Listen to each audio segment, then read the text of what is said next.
Well, hi, and thanks for joining me here in my shop. Hey, it's December 30th, 2016, just about the end of the year. It's been a couple of days since I've been in my shop, of course, during the Christmas holiday season. But I was in here yesterday making a few improvements and getting ready to go the next step with this radio. So I'm going to talk a little bit about excuse me, some of the improvements I made just very quickly. But first, I think I need to switch on all the equipment here and get things warmed up. So that might be a good chance to kind of go through it here, what I've got going. So first, way over here on the left, this meter is going to be monitoring the filament voltage right at one of the filaments in the tube in this radio. Switch that guy on.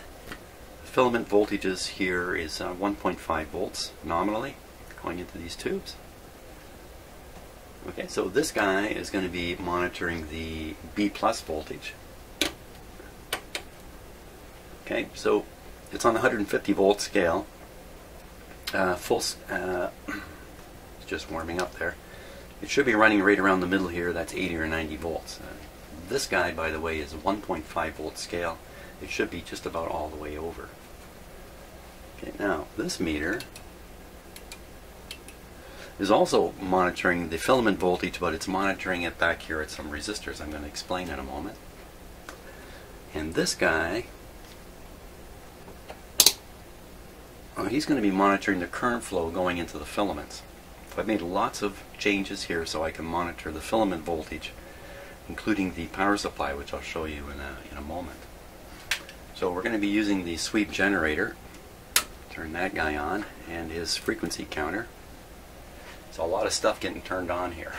We're going to be using this signal generator and its frequency counter.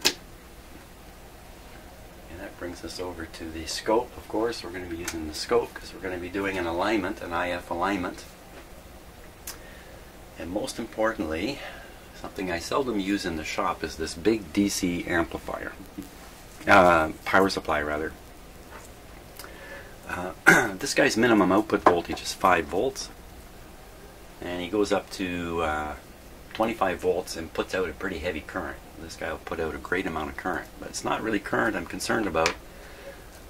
It's getting the voltage for the filaments at 1.5 volts and doing it in a safe way, because the vacuum tubes in this radio can't tolerate much monkey business, as I've discovered in the past. So woe is me if I blow up all these tubes. I was quite anxious about doing this. Previously I was powering the filaments using a battery, clip leads, and other cobbled together stuff, and unfortunately it just wasn't doing the job with enough stability to allow me to go forward with the repair. So I was kind of forced into using this power supply, which I won't turn on just yet. Now that power supply feeds out at least 5 volts or more, depending upon how I set the control knob on this wire. And this wire, if you follow it, comes down to 2 resistors in series, 2 high wattage resistors because they're going to dissipate a fair bit of heat. And then from there you can see I've got this yellow wire and this brown wire. These are right with the radio. These came with the radio. This is the A battery supply, the A battery being the battery that feeds the filaments. And so basically I'm going to be running the filaments from that power supply with the voltage and current controlled or padded down by these 2 resistors. This resistor is a 15 ohm resistor and this one's a 10 ohm resistor. Rather than put one 25 ohm resistor in here, excuse me, and have all the heat dissipated in one resistor, I've got 2 in series. Excuse me. And one of the benefits of that is, since I've selected a 10 ohm resistor here, it's easy calculating to figure out how much current is going through a 10 ohm resistor using a voltmeter. And that's what these leads are. These leads go all the way back to this meter here. Now, this guy set the voltage, but really it's current. And it's the voltage drop on this 10 ohm resistor. And the ideal reading here is 2.5 volts. Just hesitating. 2.5 volts on this meter means that there's 0.25 amps going into the radio. The reason that that's the correct current, if you like, is because each of these tubes draws 50 milliamps. Oh, except the output tube. It has two 50 milliamp filaments in it, so it draws 100 milliamps. So altogether there's 100, 250 milliamps of load here. So I can watch on these two meters simultaneously the voltage that's being supplied right just past these dropping resistors, and that's being picked up by this lead here. So I get voltage here, current there. So this one should say 1.5 or less, and this one should say 2.5 at the same time, and these two should track together. And this guy's also reading it, except this guy over here, hey, over here, this guy over here is reading the voltage right at the filament of this output tube. Just in case there's some kind of voltage drop or something funny going on, I'm monitoring the heck out of the filament voltages here. Now I've done this with solder. These are no longer the current path for the supply of the filaments is no longer wonky. It's not got clip leads, even though you see these clip leads. These are all voltmeter clip leads. So if these aren't making perfect contact, it's really not a critical issue. It's not critical at all for the radio. It might disturb the reading on those meters a little bit, but the radio is going to be quite safe.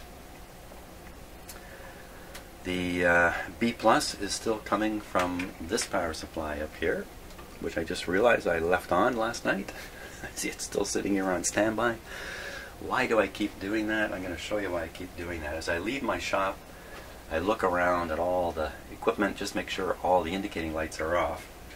And here's what's happening to this guy. This indicating light, every time I stand and look, is sitting like this. I keep missing it. It's behind my microphone. So that's thoroughly warmed up. Ready to go. It's set to 0 volts. Now we're going to be doing the IF on this radio. We're going to be watching it on the oscilloscope. I have also improved the situation with my SDR radio, which I'm not going to explain right now because I couldn't for the life of me. I spent quite a bit of time last night trying to pick up some kind of interesting signal to put on the SDR radio so we could look at the spectrum display and maybe see some stuff about this radio. I could not pick up anything anywhere, no matter what I tried. So don't know really what the problem is there. It's a bit of a secondary deal anyway, because we're going to rely on the oscilloscope over here to do the alignment. We're also, along with the sweep generator, I also have the single frequency generator going, and that's to help me spot exactly where 455 is if I need to. I may not need to. I'm going to pull another trick here that I've learned. A new trick in my small bag of tricks. I've set the sweep generator very carefully. So let's double check it now. Let's see how careful it is. The sweep generator frequency is here. So we're looking at the start frequency. 460. No, that's not right. There we are. That's the start frequency. 440. Excuse me. And the end frequency 480. So if you think about 455 and you want to go and what I wanted to do was go start below and above exactly the same amount. So take 455, if you subtract 25 from it, I'm just double checking this, no, you subtract 15 from it, you get 440. If you add 15 to it, 455, you get 470. Oh, 480. Good thing I'm double checking these things. 470. Now, is that exactly right? It's very important I get this right. I'm going to be boobing up a bunch of stuff. So Let me make a little quick diagram here, make sure I know what I'm doing. So put 455 here. When I go down 15, I would be at 440. And if I want to go up 15, I would be at 470. Yeah. Don't know how I got 480 on there. So what this means is, on my oscilloscope, when the trace is running, it's going to start at exactly 440, end at 470, and right in the middle will be 455. And that's how I will know where 455 is on my scope, because it'll be right in the center. So if I center this up on the scope display, I'll be centering 455 right on the center line of the scope. That's my plan. That is my plan. So I think we're all ready to go here. First thing I'm going to do is adjust the camera so that you can see what's happening. I'm going to turn on the heaters here. Now, I think the best way for me to do that is to have the supply off, which it is, turn the radio on, and then turn on the supply. What I'm a little worried about is if I have the supply on and running, there will be, because of the open circuit to the heaters, well, let's just say I'm just worried that if the supply is on and I turn this on, there's going to be a unnecessarily heavy current driven into these tubes very briefly. And I'm so worried about that kind of stuff that I decided the better way to do this is turn the radio on, turn on the power supply, and have the voltage just come up to where it's going to be, up to 1.5. Now, I did this last night, so I know this is going to work out. But boy, was it a nail biter for me when I did this. So we're going to keep our eyes peeled on these meters. No more than 2.5, no more than 1.5, no more than top scale. If anything goes over, I'm in a panic. Okay, so the output voltage of the DC supply is low, set to the bottom, so that means it should produce 5 volts, most of which is going to drop on those resistors. Oh, one more bit of the story. I did a whole pile of very complex calculations here earlier, and I determined that the resistance presented by the 4 tubes is going to be 6 ohms. And I did that simply by taking the voltage and the current and just dividing it out to see what kind of resistance it should work out to. I did this in 2 ways. 2 ways just to make sure I got it doubly wrong. But I didn't get it wrong, I got it right. So these tubes present a 6 ohm resistance. I want to make sure I'm dropping most of the 5 volts that's going to be presented right away, because my power supply puts out 5 volts minimum. I can't get it any lower. So if you think about it, I got 6 ohms here, and I've got 25 ohms on the resistors. So bulk of the voltage is going to drop here, and we shouldn't be left with much more than a volt or so, something like that over here. And then I'll just turn up the output of my variable supply until I get an appropriate amount here. And that way I will not blow up these tubes. So there we are. There we go.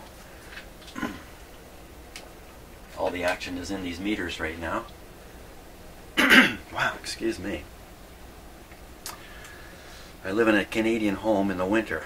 Canadian homes, like probably anywhere in the northern part of the world where it gets cold and stays below freezing, become extremely dry in the winter, drier than the driest desert on earth. So it's pretty dry in this house, and that's why I sound like I have a cold and have dried up sinuses, in case you want to know that. Okay, here we go. Hitting the switch over here.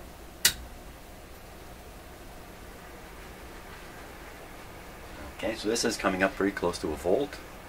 This is about 2 volts here, which is just exactly what we're after.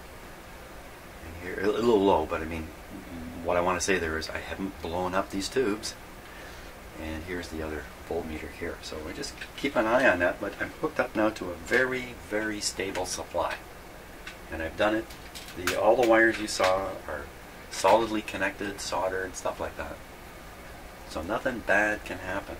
Nothing bad can happen. Let's turn it up a little higher here. Bring it up to, turn this very slowly.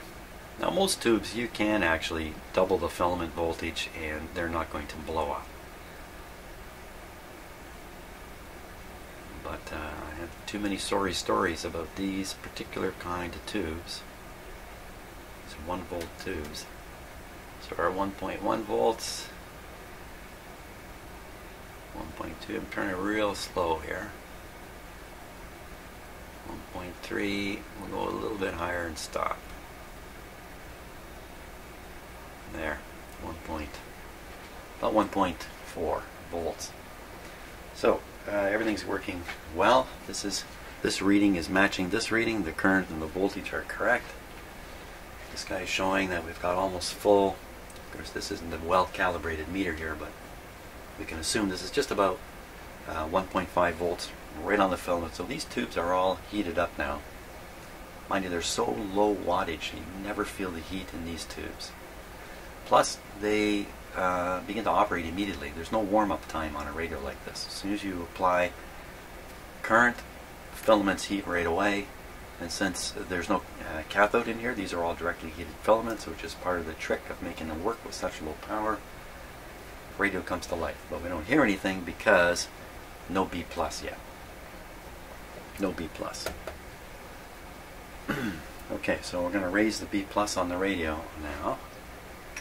It's done with, it's way up here. This guy up here.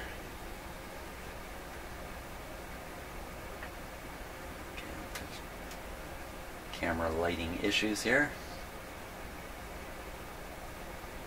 Okay, so we'll just keep an eye on this. It should come up into the 70-80 volt range. Some funny things were happening with the B plus. I noticed previously when I was working with this radio, where I had the B plus on full. The radio was very silent. I went to do something. I decided to turn off the B plus, and as the voltage drained out, the radio came to life. Came to life around 70. And stayed alive all the way down to about 30. So I'm not too sure just what that was, but with the filament heater wiring being so wonky, I kind of thought I better straighten all that stuff out before I start pondering some things which maybe are just a artifact of how I've hooked stuff up. Okay, so let's raise the B plus now. There we go. Oh. Whoa, whoa, not so fast. Okay, B plus at 80 volts on that meter. Up on this meter here, it's well, it's about 90 on here. You can see a small current flowing on this meter. Perfect. Everything looks good. It all looks good. Now I don't have a radio antenna, like an outdoor antenna hooked up to the radio. So we're not going to hear that. In fact, it would be good if I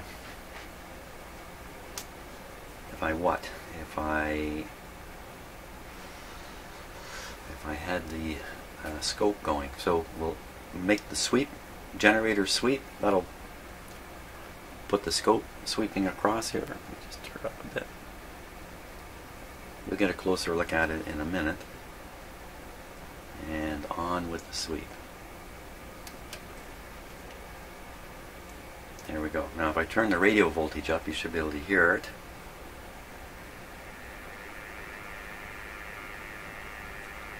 Now let me turn the output up on the sweep generator.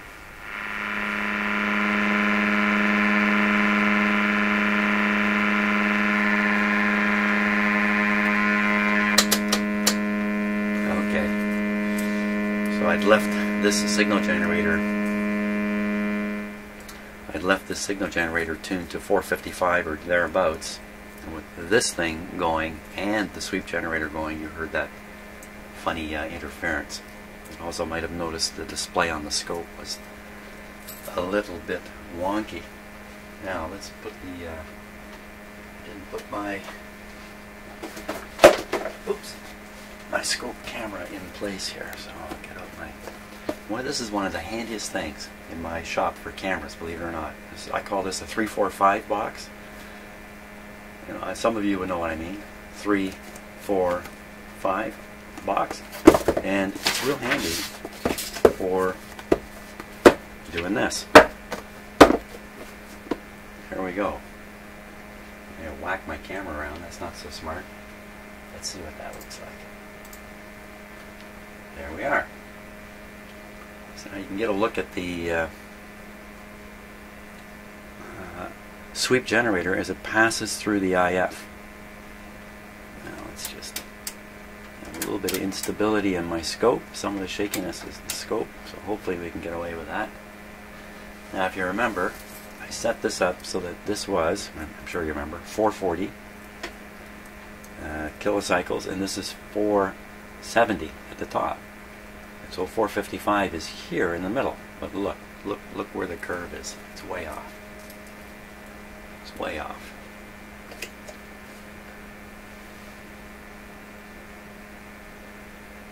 So the object of the game is to tune the radio so that this is a nice curve right in the middle here. That's the name of the game. And I think I'm going to have to rearrange my video software here to give a two camera view. So that's good though. The radio needs a bit of time to warm up. Everything needs to warm up. I need to warm up. Okay, let me fix my video settings here. Okay, let's get this centered up the way it needs to be. Now it's a little shaky. You can see it's expanding and contracting, and I'm pretty sure that's from a little bit of dirt in this control here. And you can see the... So can't seem to deal with that completely right now. So, but the thing is, it seems to expand in both directions. That would leave the 455 in the middle once I have this set. So I need to balance this out here. 1, 2, 3, 1, 2, 3.5.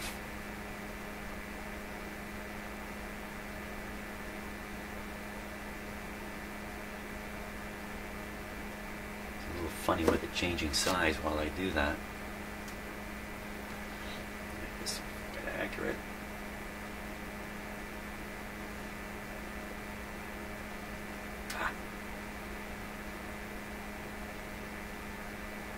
Okay, so I think that's dead center from here to here. So it's centered on this line. This line is now 455. And I think from last night's measurements, this is 458. It's not that far away. 458 over in this area. Okay, let's see what we can do here. Oh, also I'm feeding in the sweep generator in accordance, following the instructions here. I'm feeding it into the 1T4 tube, which I think is this guy. We'll look on the schematic in a second. Through a capacitor. You can't see, it's all hidden at the back here. 1T4 right there. That's basically the IF amplifier, shooting the signal into the grid.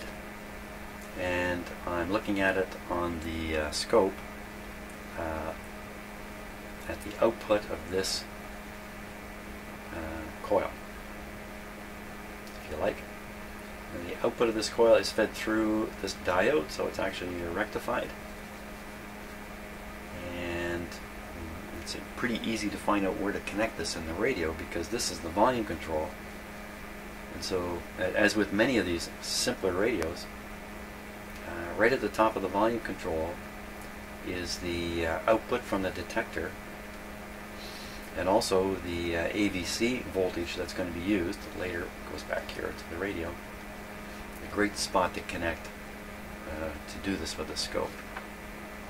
It's a great spot to connect because there's enough power in here to drive the scope. I mean, it doesn't take much, right? The scope takes a tiny trickle. But if you do connect up even a tiny trickle to the wrong spot in a radio like this, the radio is very sensitive to anything. So for instance, if I hooked up the scope on the other side of this resistor, I get a whole different deal going on. So I'm going to be on this side. So that's where it is. Top of the volume control, real easy to find. Okay. I think we can get to it now. So this is the coil that's involved here.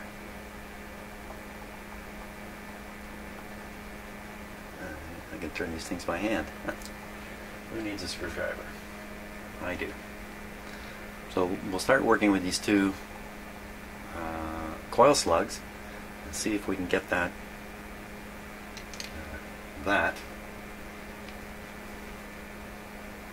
into the middle. Now, I used to always do this just with a voltmeter until I acquired just a short while ago the sweep generator. So it's very interesting for me to watch this being done. So you can see the hump I'm moving. So that hump now is on 455. The other hump. So this is much more interesting than just doing this with a vacuum tube voltmeter. Exactly the same result? You know, I don't think so necessarily. There we go. Okay. So you can see that. Oops. You know, I need a sharper screwdriver.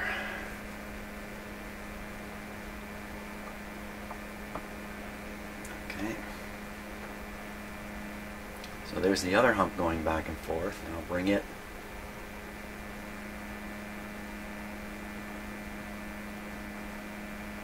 There we go. Now we are dead center. Why when I look at that does it look like the right side is much longer? What am I seeing? 1, 2, almost 3. 1, 2, almost 3. Why does this look so much longer? Well, the slope is quicker here, making this part longer looking than over here. So I was kind of watching the peak here as I was adjusting it. I wasn't really watching the shape in here. I don't know if I can really straighten this out, and there might be some I don't know what to call it, logarithmic effect here. So one side is always going to look a little different than the other. It's my non-logarithmic. Oh, you know what? I think there is a log function on the sweep generator. Never fooled with it. I'm not going to fool with it now.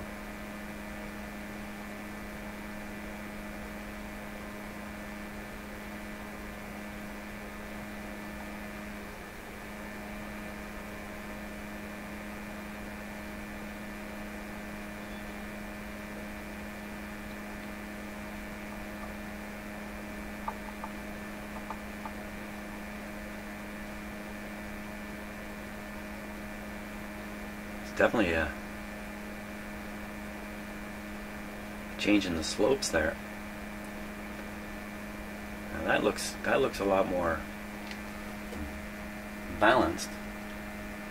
This still looks longer than this. Might just be my eye. I don't think we're dead on the center, are we? It's pretty darn close. Let me go back and just try one more.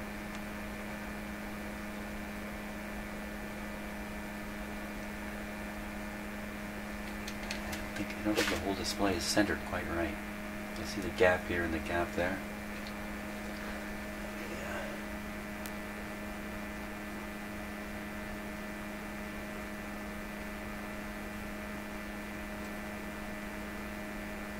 Okay.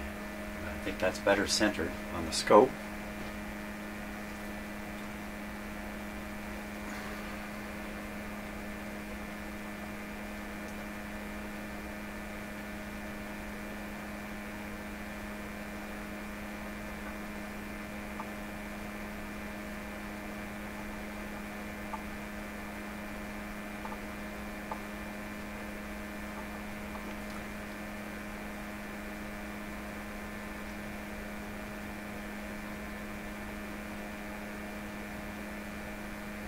That's about as good as I'm going to get it right there, I think.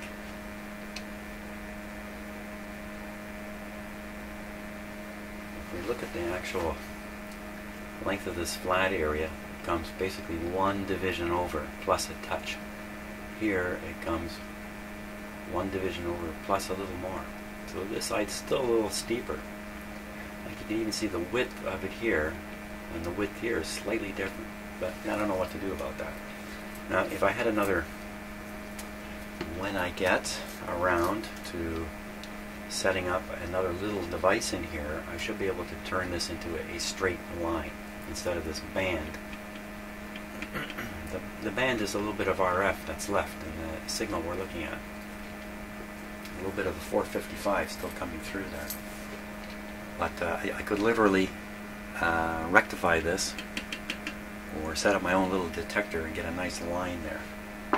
That's to come down the road. For now, that's pretty good. So what we've done is align these two coils at exactly 455. So now, without changing the settings of my sweep generator, just in case I don't have them, just in case it's not exactly 455 in the middle, the most important thing is to get these both these guys going at the same frequency. So I'm going to set up now by moving my injection point back to this tube, so I'm injecting the sweep generator into here, and we can continue to look at it down here past these coils. We can start like that because I'm set up that way. So why don't we leave it like that? We'll so injection point here, probably written on here. Stator of C4. Okay, so C4 and 5 are the tuning capacitors, and luckily they're labeled in this diagram. C4 and C5. C4 is the one that's towards the back of the radio. Now I've got to move, let's see, I need a capacitor on a clip lead. I just assume not turn the radio off at this point. I want to fish this. I should have used an insulated piece here instead of a great big bare hunk of wire. Okay, so what happens if I ground that terminal? I don't think by accident. Well,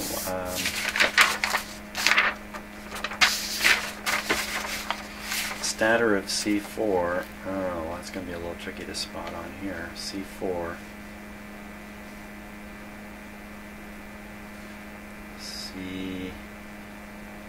There they are. C4 and 5 are shown right here.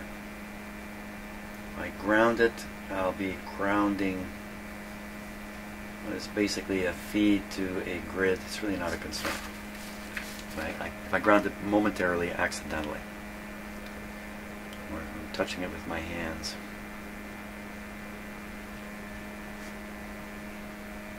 Gee, you know what? 1 meter I didn't hook up here is a meter to read the ABC voltage. You know what else we need to do before we do any more? We need to vary a few voltages up and down here, the heater voltage and the B+, and watch what happens to the alignment of this coil. It shouldn't change in my view. It should remain the same. So let's start with the B+. We'll drop the B+ down and just watch the you can see the B+ level here on this meter. Well, just listen to me as you watch the scope. Here we go, going down. That's kind of interesting. Okay, so the B+ is down to 20 volts. Bring it back up. The maximum that occurs right there, that's at 60 or so volts. Oh, there's a little more. Then we go up higher. Don't go too high, Jim. Go up to 90. Go up to about here. Yeah, it actually knocks it down. Okay, let's go back down. I want to do this at the same, but it's not shifting left or right or anything like that. I don't know how it ever could. So we'll run it around the same 80 volts here.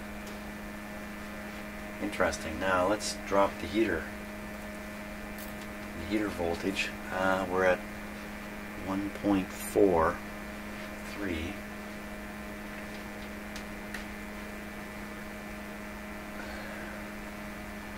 Okay, going down and watching the scope. Oh! Wow, okay. That's to be expected, I guess. Not much left already. Let's take it back up to where it was. Easy, man. Easy does it.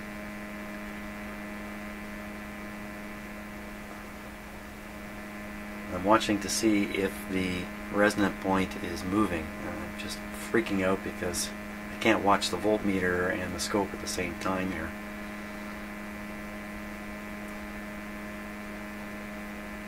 But again, it's not going to knock it off frequency. Let me take it down a bit. I just like it to be a wee bit below the rated. There we are. It's just about where it was before. So I'm kind of checking for sensitivity and the resonant point of these coils, which shouldn't change just because I'm changing the voltages in the radio. The whole thing seems to be slightly to the right of the center point now. How did it get there? How did it get there? Display looks centered. B plus, let me just move the B plus a little bit here. Now see, I don't see that the resonant point is changing at all.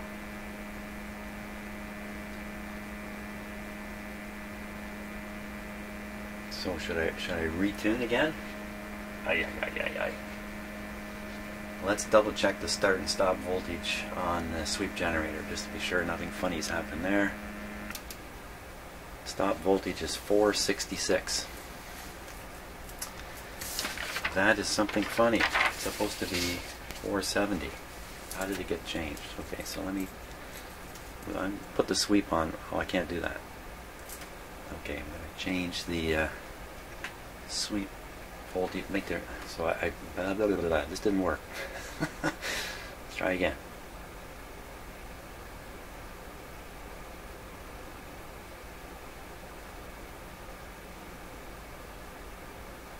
Okay, so we can't turn it exactly. It's 470.2. And now we'll look at the start. It's supposed to be 440. It's 435. Oh my gosh. How did that happen?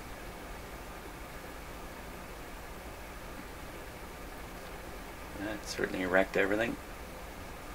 440. Let's go just under. 439.8. Okay, so that's good.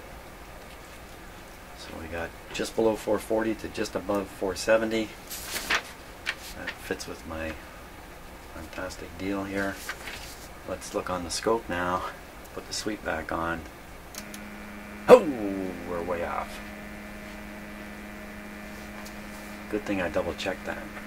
Again, as long as I do both coils the same, or both transformers the same, we're good. But this is not the same. At 1, 2.5, 1, 2.5. Just a little bit off. Okay, so I'm going to retune that first coil. Boy, think of how many radios I've done. I just used the VTVM, and this was a 1-minute operation.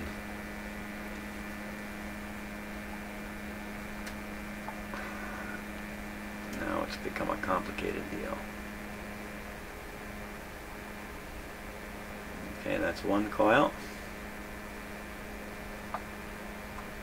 Hey, what happened here?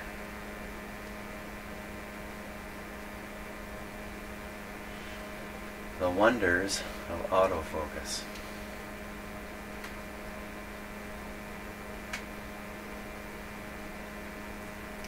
What's going on there? But there we are.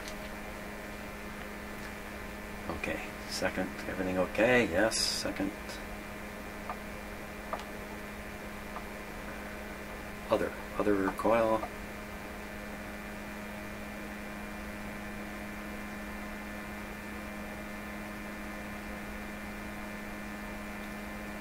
Back to the first one.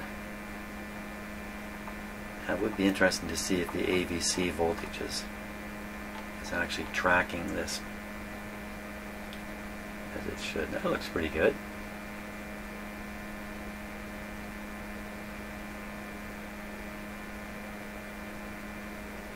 You can actually see, look at that. If I tune one way out, the other one is left, right near the 455. I can put him right on.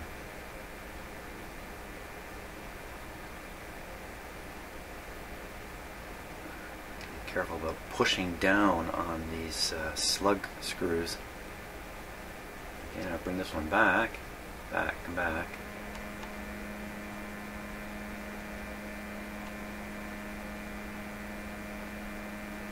That looks good. Still looks a little steeper on this side and a little pinched, but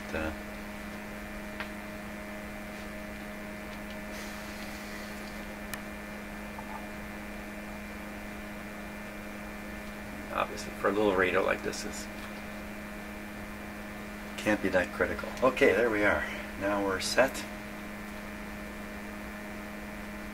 So I need now to move the sweep input back up in the radio. Oh, move it to this. Move it to here. So first I'm going to drop the output on the sweep generator. Find that capacitor on the bare wire. Now, a tricky business here. The stator connection is down under that capacitor. Can you see it through there? I gotta get a clip lead in there. They have not made this easy. I want to do it from above. I can't possibly get a clip lead in there.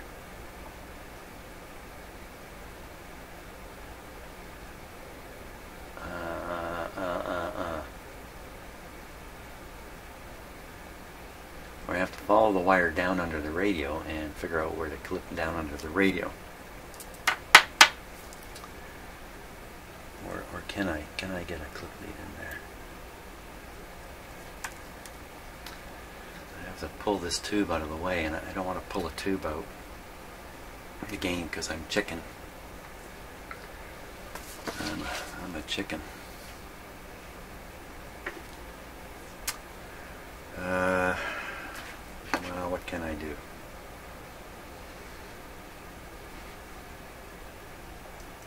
I can't do anything.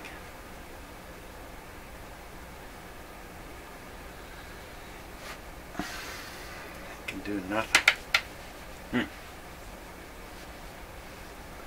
Okay, I really don't want to move the radio around too, for all kinds of reasons. But I don't want to do that. I'm going to turn the radio up and try to fish around underneath it. While I'm doing that, all kinds of bad stuff can happen here. And I want to strip off all the equipment. I got to make this connection. I got to make the connection. Got to get it. Maybe I can get in there with one of these.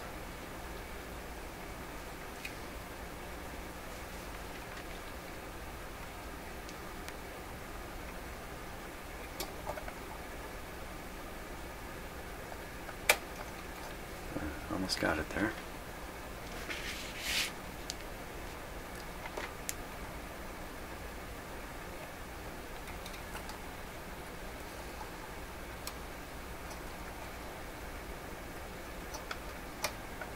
Oh, I got something.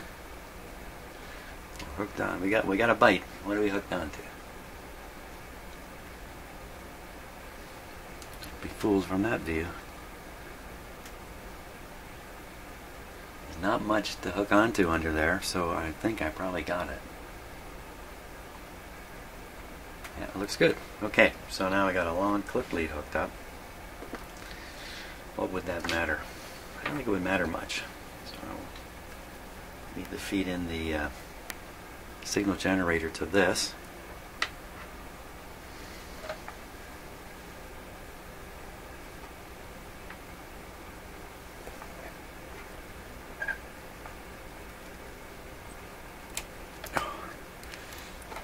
Okay. Look up here. Okay, so the signal generator now is supposedly feeding in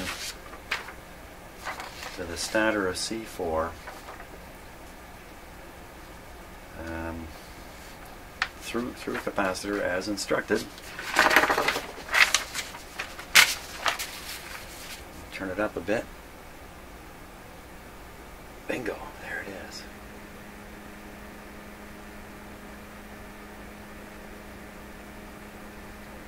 Interestingly enough, I think I can see the other signal generator right there. It's barely visible on the scope. Let me move it and see.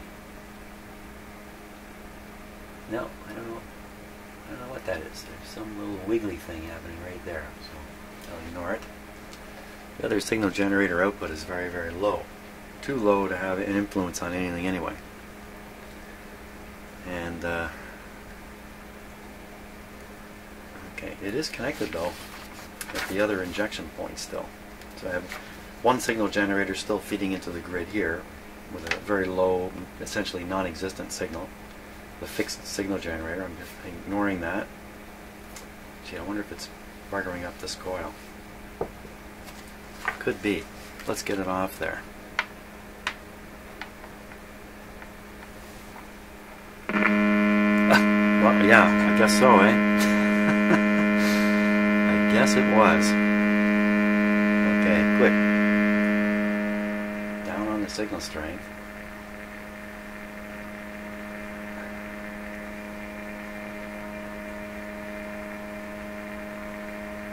Okay. Some pretty weird looking thing there. Let's see if I can turn that into a nice shape. Now we are looking through the other coil that I tuned up. I'll make a mistake here and tune the wrong one, Jimmy.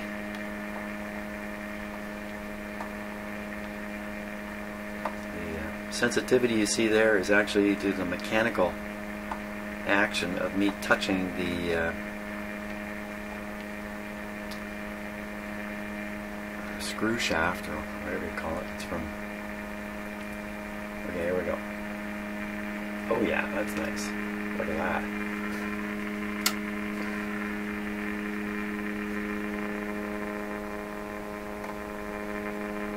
Oh, just cammed out.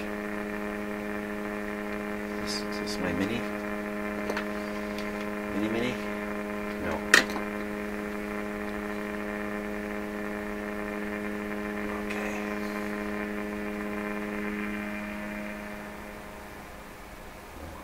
Kill it. I can see it travel right by. That peak wants to persist to the left. And maybe that's the other coil doing that. Put that there. Just fool around with the other coil.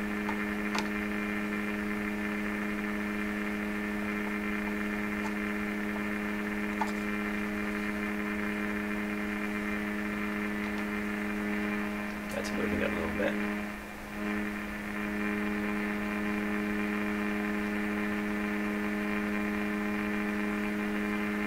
I'm going to guess that this line here is due to an interference signal in my shop, perhaps coming in on the antenna. There is no real antenna connection, but even without a real antenna, the radio still has enough stuff at the front end to pick up junk, especially strong.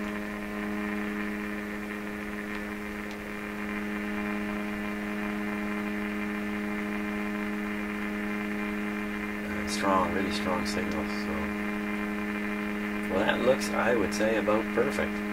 If I tune the radio, maybe that signal thing will move. Yeah, look at that.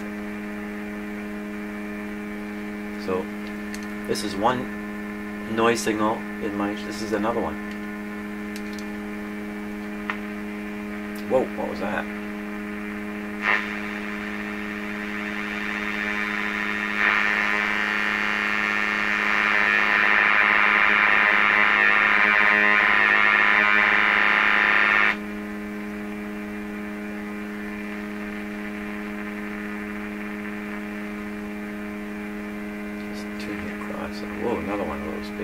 cautious.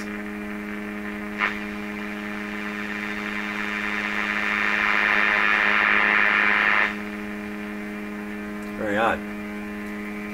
As I tune along, it's hard for you to see what I'm doing. I'm just swinging my fingers back and forth. Those two little guys are moving back and forth close to the IF. But there's something else that comes flying through there. See what I mean? This thing here, it's here. It's not making it to the top. I'm just turning a touch more, and then all of a sudden this wild thing shows up. A little bit more. The wild thing's gone, and see, there's the original peak here.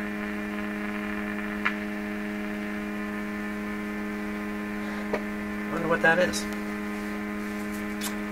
Oh, you know what it could be? Come to think of it, it could be a harmonic coming out of my sweep generator. Nah, that doesn't make sense. I don't know what it is.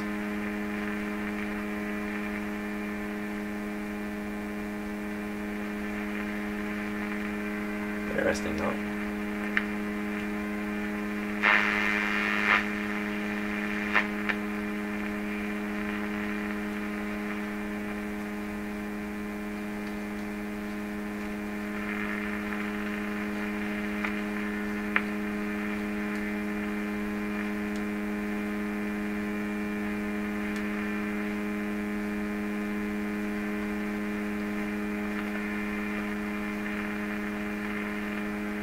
So I see the general height of this is going down as I tune across the band for some reason I don't know, but it's nothing serious. Interesting stuff. Don't know what it all means.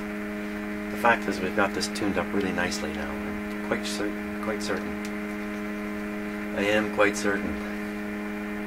How certain can we be? I would have to feed in a steady state 455 and see where it shows up. Don't know how to do that. Let's double check the start and stop frequency, and then that'll be enough for me to be reassured that we're on the money. Are we on the money? I guess it's a good idea when you're doing these things to not only check all your settings before you do them, but to check them when you're done to see if anything happened. And that's probably a really good practice here.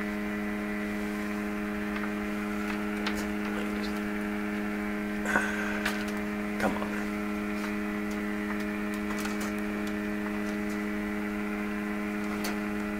Too many slippery wires. There we go. Okay. Stop frequency 470, just a little below. Start frequency 440, quite a bit below.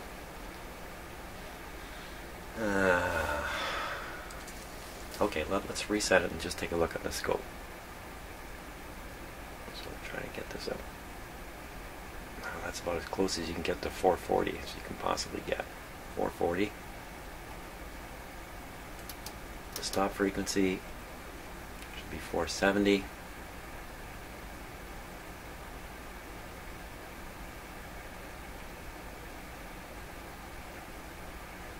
These controls need a little lubrication. They're sort of popping as I adjust it. There we are, 470, right on the money. 470. Oh, no, wait, the wrong button. 440, right on. Quickly, man, get the thing sweeping. Get a look at that scope. We're bang on. Perfect. Goody. Goody. Now it's probably making hair width adjustments there that really don't count. I'll turn this down to listen to it. IF is done. Way to go. What's next on the hit parade is doing the front end of this radio. So I really want my SDR to get involved in this. But I think we're pretty good on the IF now. Great. Hey, thanks so much for watching, and see you on the next video when I work on the front end.